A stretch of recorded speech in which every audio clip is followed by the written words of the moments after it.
dapat magbase kayo sa isang muhon. Kung gusto nyo makita yung boundary ng lupa ninyo, dapat meron kayong basis na markings galing dun sa nag-survey. So ito po yun, yung muhon. Yan, medyo makaluma na tong muhon na to, no? Tapos natanggal na siya. Pero meron pa siyang marka. Ayan, o. Yan. Diyan siya galing. So ito po ay boundary. Oop, nahulog pa.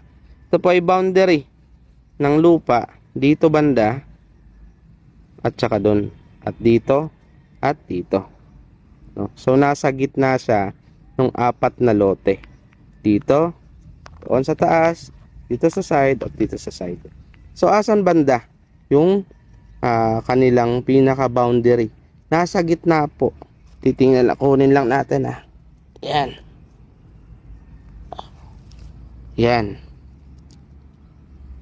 Kung hindi pa nasisira to, may nakalagay na PS.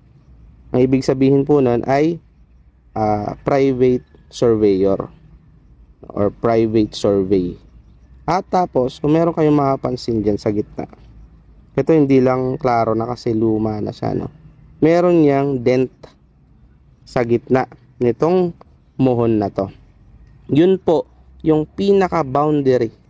Yun po yung pinaka point, no? Yung boundary ng lupa ninyo nasa gitna ng muhon.